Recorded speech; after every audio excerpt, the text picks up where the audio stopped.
Good morning. Thank you so much for coming today. My name is Jeff Bruner with WiLS, and I am excited to be welcoming you to a presentation from one of our vendor partners, Reprints Desk. We've got Tony Landolt from Reprints Desk and Maria Hatfield from Reprints Desk and Mitchell Scott from WiLS member institution St. Norbert College to talk to us a little bit today about Article Galaxy Scholar. So without any further ado, I am going to stop sharing my screen so that Tony can take over and share his. There we go. Tony, you should be able to share your screen now. Okay. All right. Do you see that? I do. Looks good. Great. Thank you very much. Thanks, Jeff. It's always been a pleasure working with you over the last several years. Like I always make that joke, the first time we ever met was the blizzard in Chicago at ALA. And that was my first blizzard, and I sort of associated that with you. It was like, never been in a blizzard before, and that was the most interesting weekend I've ever had, dealing with and realizing that no one's out and about on the streets.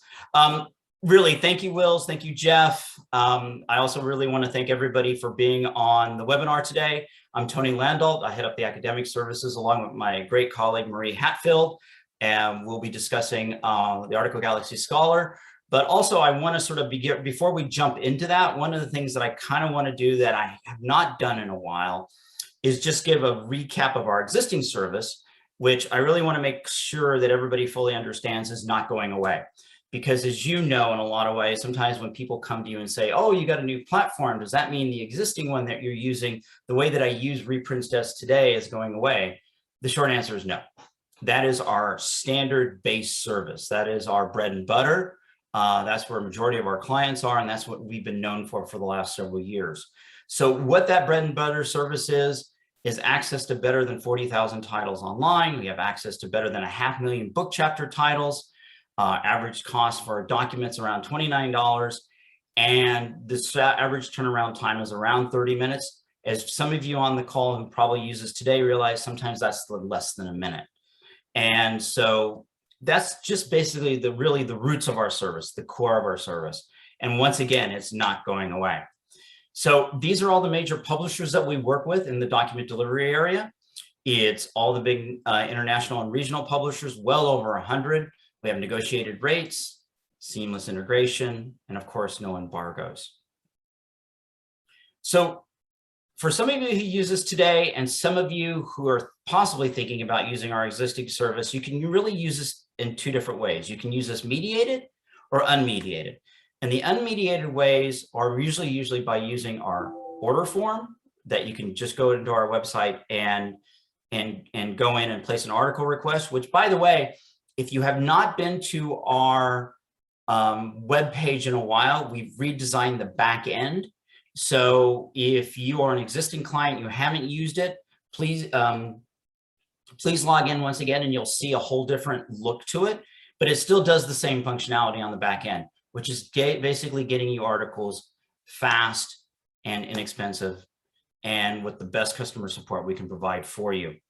Other ways that people can use this today, of course, is through Iliad with their Odyssey delivery, rapid integration with ILL, the Tapasa system from OCLC, and of course the IDS project.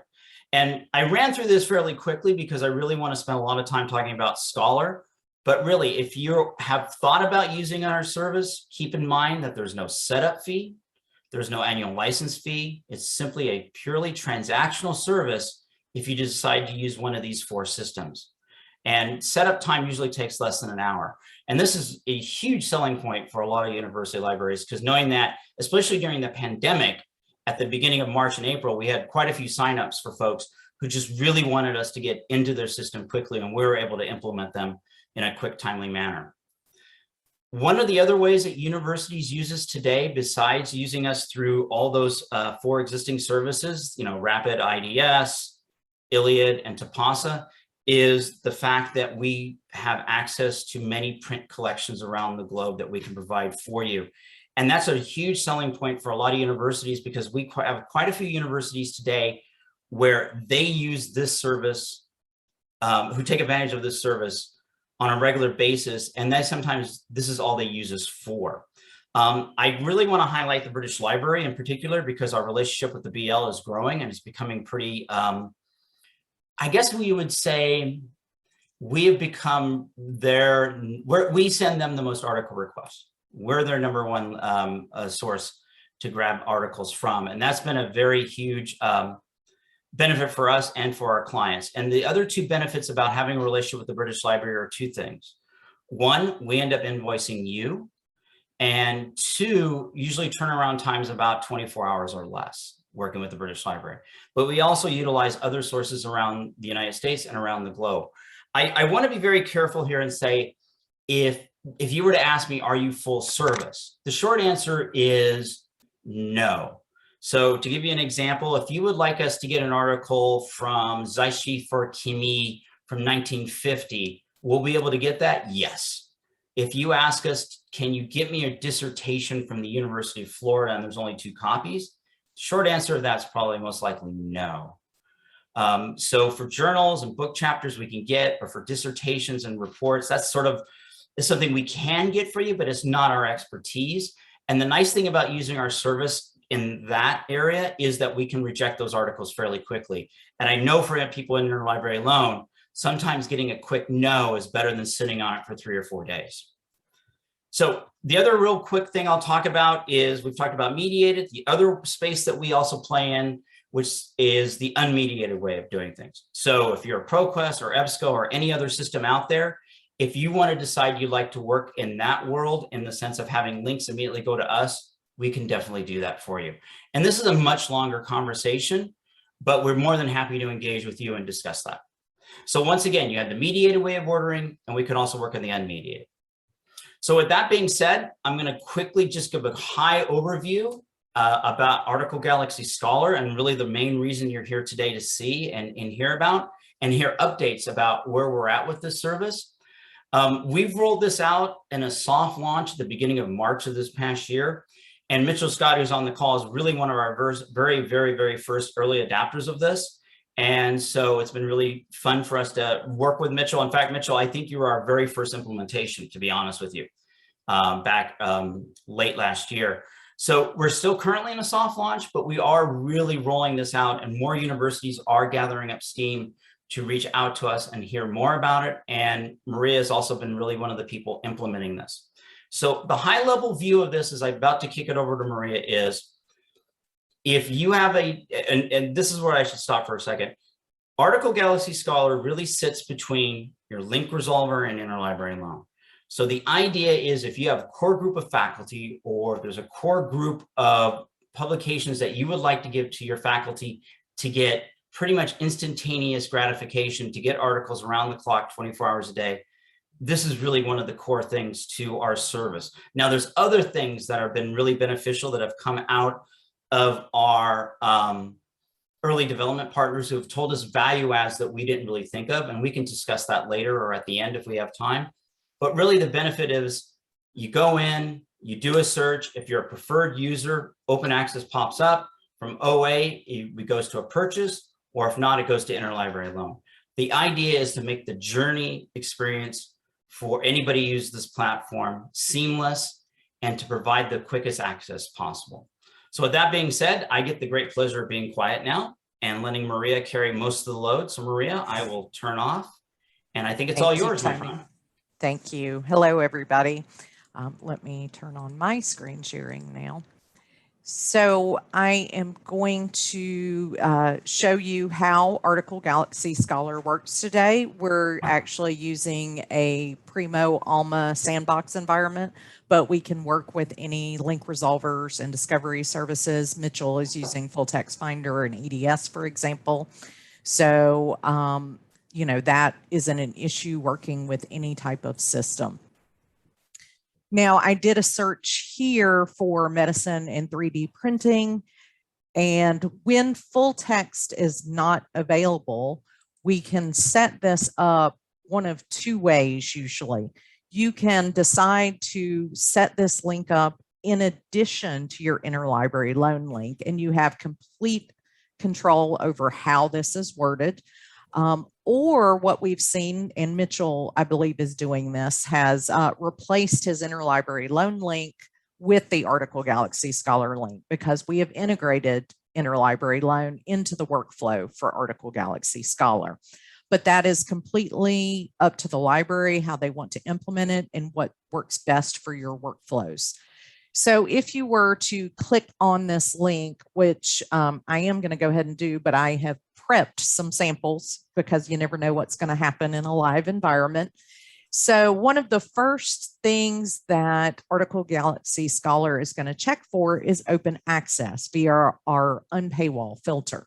And it will give you a link to go to the open access article in the browser. But then we have people ask, well, what if it's not the version of record that we want? Well, because it's opening in a new tab, we do give you this link didn't work. And at that point, it's going to, if you click on that, it will check to see if it's an article available for purchase, or does this need to go to interlibrary loan? And so interlibrary loan is one of your next options. If this is a title you have not approved for purchase, you're going to be sent to interlibrary loan when it's not available open access. So when I click on the go to interlibrary loan, it is going to go to your form, and bear with me as I log in here. And it should pre-populate the citation data into your form. And so you have that seamless flow there to interlibrary loan, and it's incorporated into the workflow. Finally, the third option that you will see is when it's available for purchase. You have decided this particular journal, you can purchase articles from it. So you'll be presented with an email address box, because we are currently authenticating via IP address and email domain. So they will enter an approved email address, which in this case, I'm going to put in my own, and they'll be told they can request the PDF. And so they can just click on that. The PDF will come direct to their email inbox, and they can then download the PDF from this link. And so this is just an example of what the email would look like that goes directly to your patrons. So they're getting 24/7 unmediated access to articles. But then what happens if it's someone who's not approved to purchase? And I always pick on Tony, and I don't let him purchase articles in our demo. So I'm going to submit his name. So he's not approved for purchase. He's going to be redirected to interlibrary loan at this point. And so he's not left at a dead end. He still has an option to try and get this article. So this is the workflow that your patrons will see and the screens they'll see, but then all those controls are happening in an admin that the library staff has access to. So when you log into the admin, you have a dashboard that you land on that's going to give you quick summaries of what's been happening with Article Galaxy Scholar. You can see your open access link outs, you can see your purchase information, and then your ILL referral information as well. Because you can set thresholds for both users and journals, you will be able to look at that information here as well. And then finally, there's a usage summary. This is a new demo we just set up, but if this had been set up for a while, you would see previous months invoices listed here and the estimated totals that have been spent so far this month. So you've got a quick summary to see that. So I'm going to jump over to the settings tab, because this is where all the magic happens for the most part. You're given your base URL that you'll use to link to Article Galaxy Scholar, but then the next section is enabling open access link outs. And it's just a simple checkbox. You can turn it on or off. So the open access linking via our unpaywall filter is provided. However, we've heard some people say, you know what, our filter works just fine. It's already integrated. We don't need that. So you can opt to turn it off. Other people are saying, you know what, it's not going to hurt anything. Let's just leave it on. It might catch something that our filter is not catching. Whether you leave it on or off, though, we're always doing a secondary open access check on the back end after an article has been ordered. So our staff will check all of those articles before you're invoiced at the end of the month and make sure that it wasn't missed as a free or open access article. If it was, that charge will be removed from your invoice. So even if you disable the open access link outs here, we still have that secondary check in the back end. This next one, permit purchases by all users. So there's a number of ways you can allow purchasing. You can decide that you want to open this up to all of your patrons. So you can have undergraduate, graduates, and faculty and staff be able to place orders. And in that case, you would need to make a decision on how many purchases are we going to allow everyone to make. And the number that you put here, though, does not necessarily have to apply to everyone. So let's, just be a little conservative here and say, I want to give 10 to everyone because we have undergraduates included in this. But then, of course, you may have faculty that you want to open this up to more. So we have a users tab here that you can identify specific users that can have a different purchase threshold, and you can edit this and change their purchase threshold at any time. You can also delete someone at any time. So anyone listed here does not have to have the same purchase threshold as the general one, nor does each individual have to have the same threshold. At minimum, we do need their email address provided, but there is also a way to provide the name and the reference field. Now you're thinking, well, what if I have 1,000 people that I want to list? We can upload a spreadsheet for you. It does not have to be all manual. The other way the users work is you can decide, I just want this opened up to faculty. So in that case, you're not going to permit purchases by all users, and you can set this to 0. And then only the users that we have their email address and a purchase threshold for will be allowed to make purchases. Now, once this person has reached their threshold, though, they will not be able to purchase until you have reset the thresholds, or if you have decided to change their purchase threshold, which you can edit on the fly. So the next section is just where we list your ILL, your base URL for linking to your ILL form. We do send notifications when thresholds have been met. We have a place where you can list a help link URL for your own institution. Your service fee is displayed for informational purposes. And then there is a start date. This start date is very important because this start date is when your thresholds reset. So you are in complete control of when your thresholds reset back to 0. You can decide, I just want to do this annually. I want to do it at the beginning of each semester, quarterly. So you come in, you can change this date, and you won't lose any of your historical data, but it resets all your thresholds for your users and your journals back to 0. The other thing that you can customize are all these messages. So these messages you see here are all customizable. So if the wording doesn't quite fit with maybe how you want it to display to your patrons or language they're used to, or if you need to state specific policies, or just making sure that they know there is a cost for, the PDF and that is being provided by the library, and you want to word it in that way. So anything like that, you can come in here and customize. It's fully HTML. You can put links in, anything that fits in with what you want to do. This is all within your control. So the last controls that you have are over the journals, and this can be done in one of two ways. You can do it by individual journal, or you can do it at a publisher collection level. I'm going to go ahead and start with the publisher collection.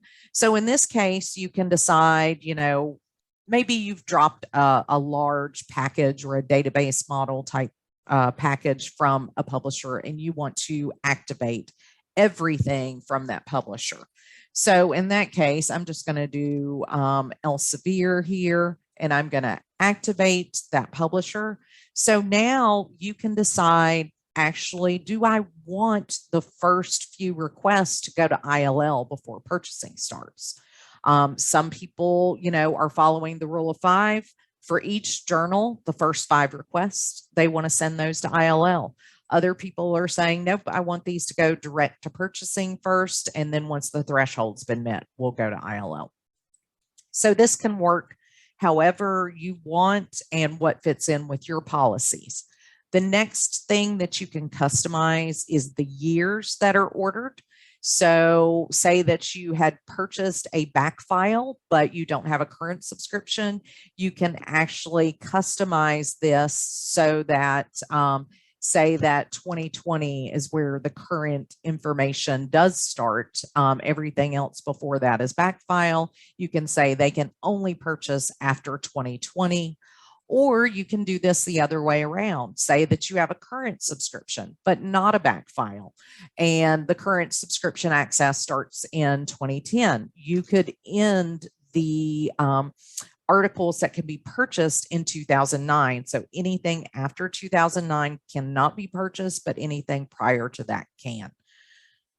The final thing that you can set up per journal under the publisher is your purchase threshold for each journal. So I'm going to go in here, and overall we want to set this for 25. So I have that set to 25. I'm going to save this. And then you can see your settings here. You can come in though and edit this at any time. Say I'm going to open this up to the entire run of the journals. And you can also come in at any time and delete a publisher if you no longer want it to be purchased. But just because you turn on all the titles for a publisher doesn't mean you don't still have controls within individual titles for that publisher. So say that you maintained a couple of subscriptions, or maybe you only have back files for a couple of titles. You can see the entire list of titles that are under that publisher, and you can actually come in and customize that. So you can say, I want to turn this one off. So you're going to set everything to 0. And once you do this, this is in red. That means it's inactive. You can't make any purchases. Or you could customize just the dates, for instance. I'm going to send this one actually straight to purchase, but I'm only going to let them purchase from 2015 forward and set this at 25. So now there's going to be a J displayed there because this has been customized at the journal level for that title and does not follow the publisher settings. So the other thing that you can do is set up individual journals. Maybe you don't have an entire publisher package you want to turn on, or in addition to that, you want to set up some individual journals. And so if we come in here and we're going to see all of our active journals first, but we can go to all journals and we can do a search by keyword, title, ISSN, publisher, however you want to do that. I'm just going to do a real broad search here for history, and you can review what's shown here, and you can pick a title that you want to activate. I'm going to go ahead and activate American Literary History, and you have the same options for just this single journal now. So again, you can do the ILL to purchase threshold. I'm going to leave this one at 0. I'm going to allow the whole run to be ordered. And then for this particular title, I'm going to set the purchase threshold at 30 and save that. When we go back to our active journals, we'll now see that title I just added, American Literary History, and now your patrons can actually make purchases from that title. You can also edit this information at any time. You can come in. This one is one that we customized. I can remove the customization from here. I can actually make additional edits and deactivate titles from here as well. So that's all within your control. Again, though, if you're thinking, I have a huge list of journals, I have 2,000 journals I want to add. Well, you can send us the spreadsheet at implementation and we'll upload that for you. And anytime you need to update or replace that list with more than just a couple of edits that could be manually done, you can send us a new spreadsheet and we can upload that for you. Our staff's available to do that work. Finally, you do have reports that are available to you. So if you want to see everything that's been requested, that's open access, ILL, and purchasing, you can go to request details. You can do month to date, a custom range, and then export that in CSV. Or you could opt to just see your document delivery details and get full reporting details on what has been purchased at this point. So this is the Article Galaxy Scholar platform. I'm going to turn it over to Mitchell now, but at the end, we'll take any questions you might have about the platform.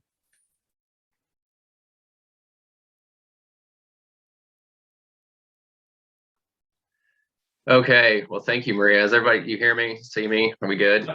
Yep. Thanks. Appreciate it. Well, thanks for joining us. So I'm going to talk about how we've implemented it at St. Norbert College and sort of what we see Article Galaxy Scholar representing for article access. And here, let me make this slideshow a little better. And so the way we see it is this is really patron-driven article selection for content that we don't currently subscribe to, or that we've chosen to cancel, or content that we're trialing to see if there's potential at our institution for a subscription, if it requires sort of advanced access that a subscription would provide, right? And so Tony and Maria talked a little bit about this, of the options for how you can integrate Article Galaxy Scholar, and you can have those multiple links for your users to either, select Article Galaxy Scholar to deliver articles, or you can have them still select ILL.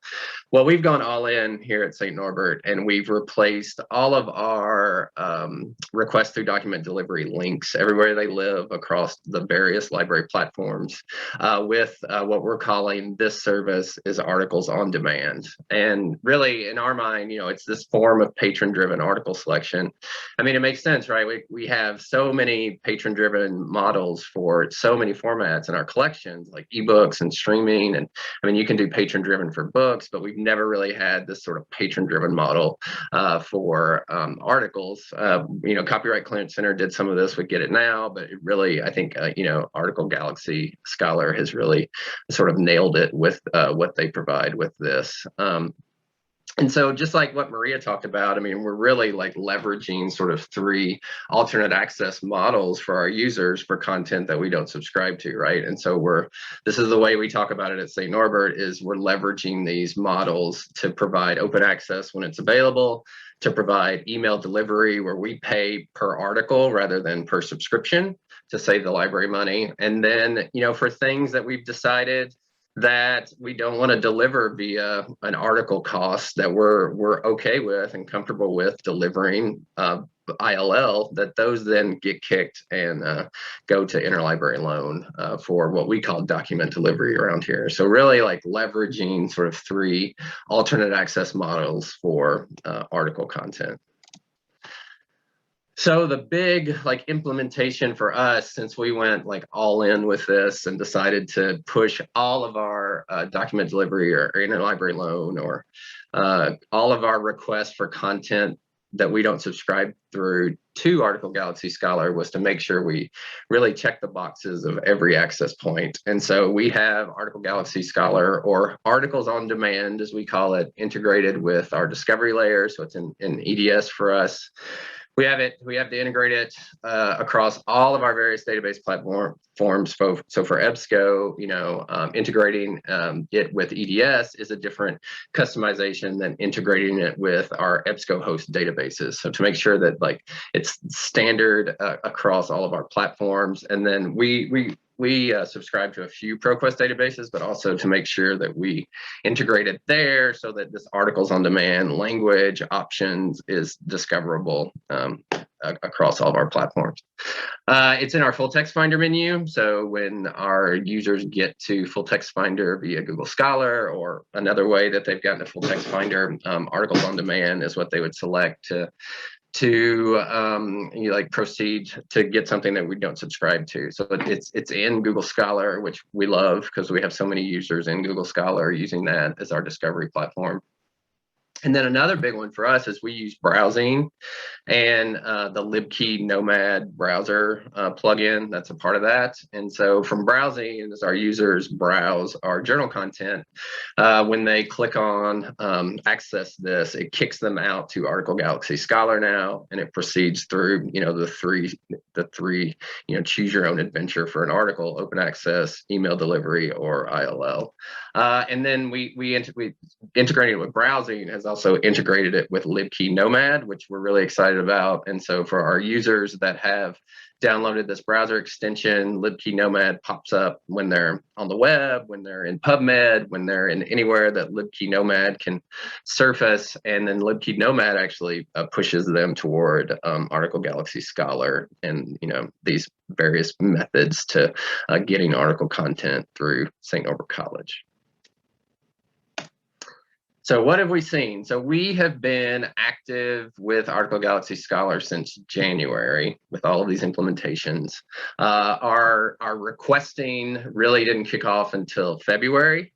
So we've got like the semester, the spring 2021 semester, and most of the summer in this data pool that I did. And I got all this data out of the reports that are available via Article Galaxy Scholar, which is really nice because it incorporates all the things that have been requested through open access, all the things that have been purchased and at what cost, and then all the things that have gone out through interlibrary loan all into one report, which is just amazing to have that level of access and data incorporated into one report.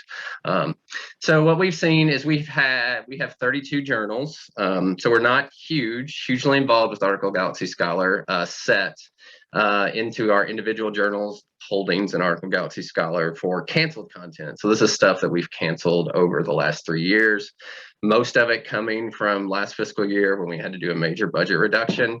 And then we have 18 journals that we've added that are new to St. Norbert. So these are things that students have asked about access for, that faculty members have asked about access for. So based on data that I've seen that I think would be potential valuable subscriptions at St. Norbert, I've added to Article Galaxy Scholar to deliver this content via that pay per article model.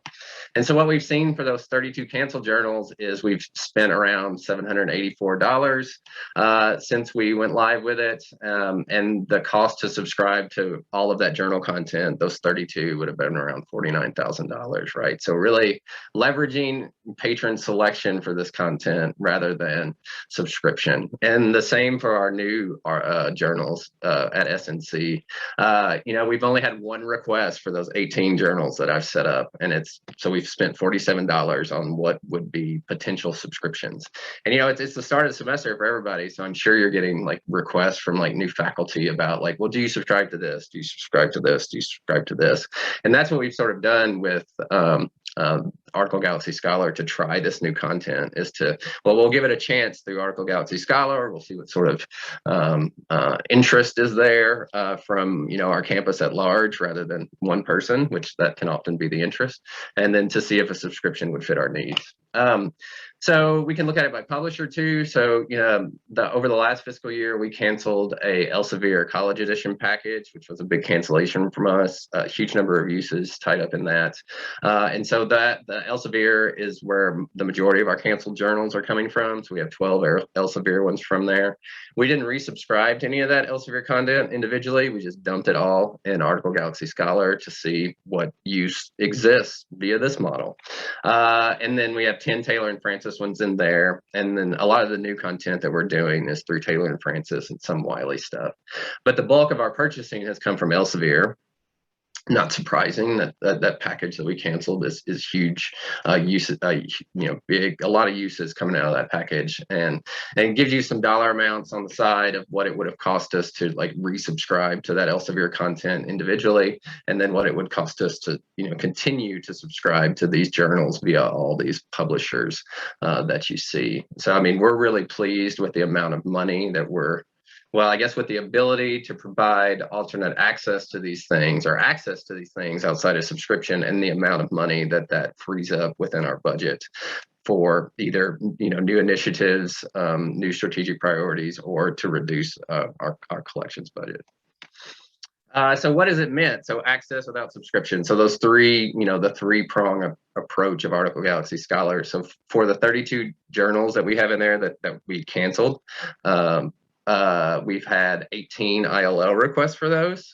We've had 8 open access requests for those, and we've had 29 Article Galaxy Scholar purchases for those. So, these were canceled for a reason. So there wasn't a lot of use, but there was enough use where we said, well, we'd still like to grant Article Galaxy access to these things at the article level. So it's not surprising that it hasn't been a ton of like ILL use for these or Article Galaxy purchases like across the board.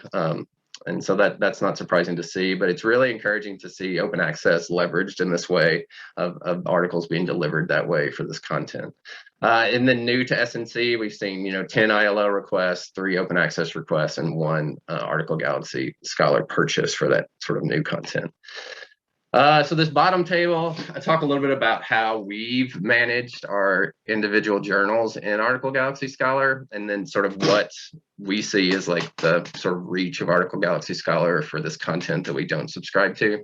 So the top journal in there, Computers and Humans Behavior, that was part of the Elsevier package that we canceled.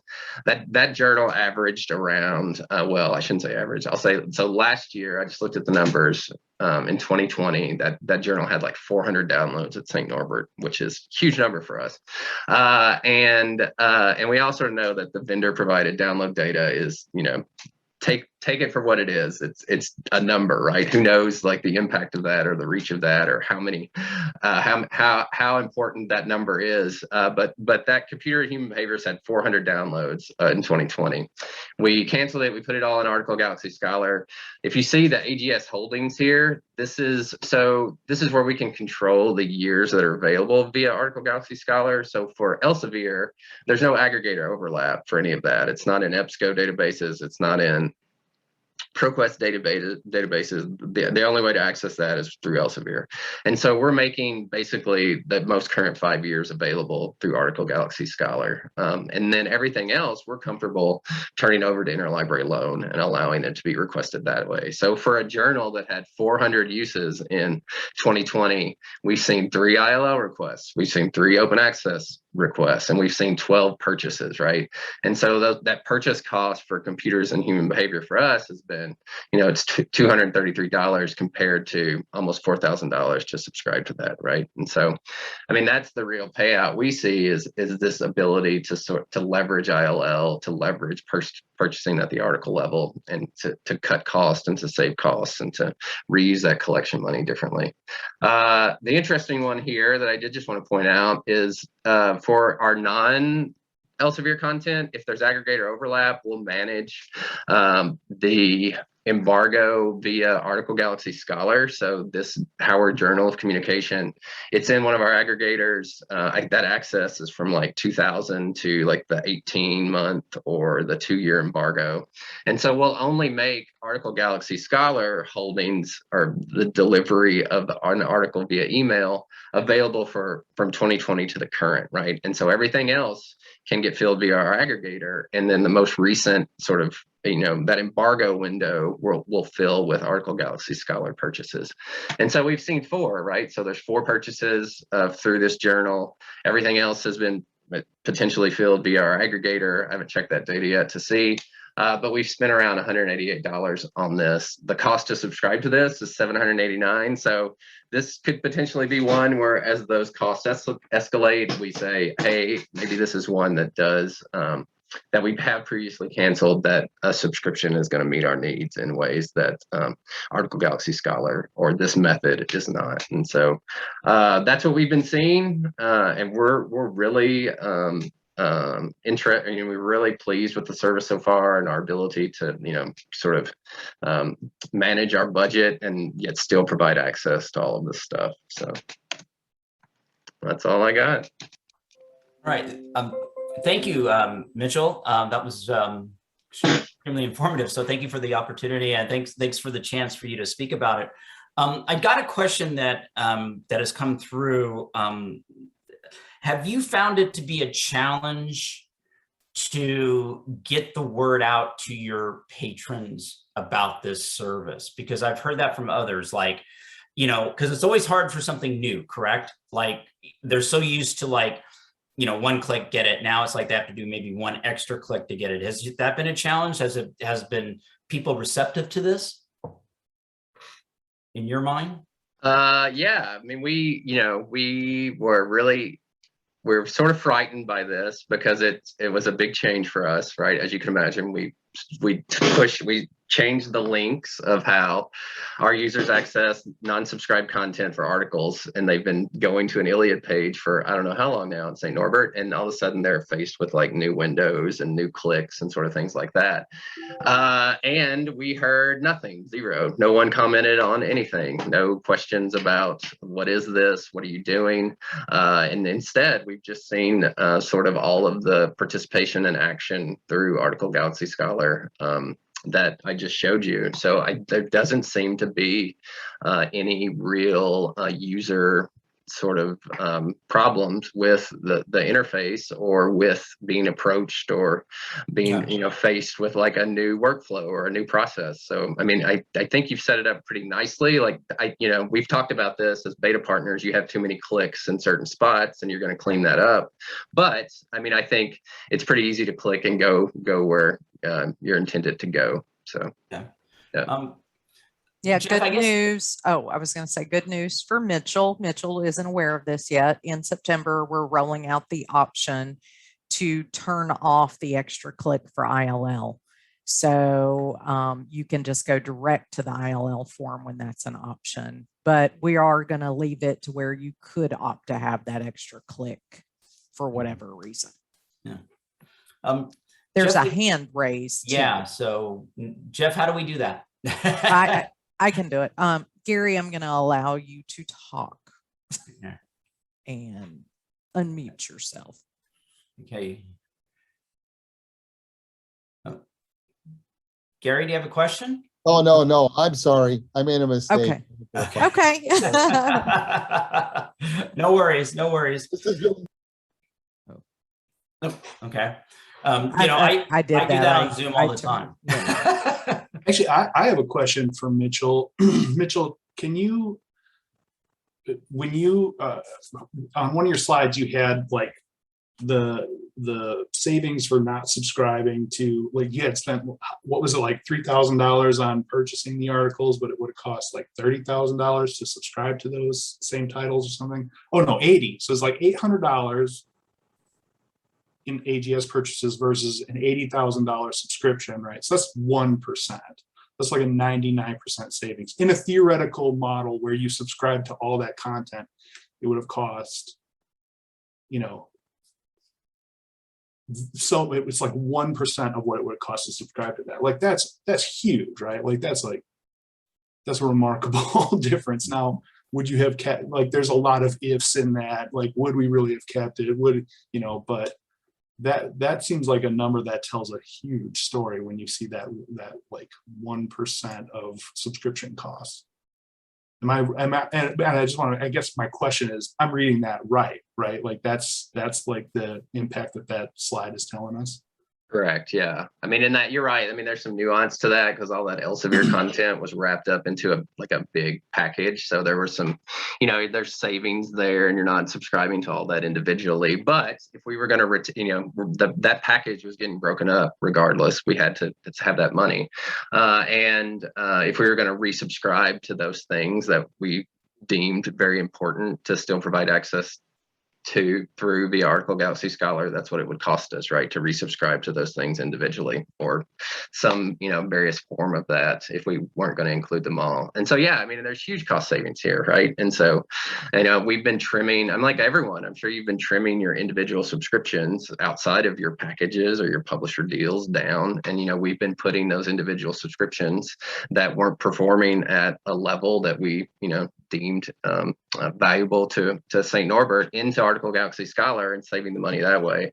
And so we're doing it, we're trimming our journal subscriptions outside of like having to really cancel because of budget reductions, and freeing up that budget money to do other things, right? And so to not just, deal with budget crisis, but to free that money up to pursue, streaming options, ebooks, like you name it, like what else can we do with this money? So that's how we've approached it.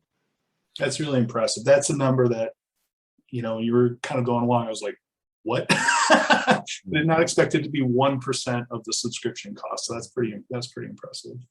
I think the other thing that we're realizing, and Maria can chime in on this as well, is as we roll out this platform and we're, getting engaged in how people are utilizing it, we have, sort of quote unquote smaller schools like Mitchell's school, and then we have really big schools who've also implemented as well and have opened it up to maybe 3,000 or 4,000 patrons as well.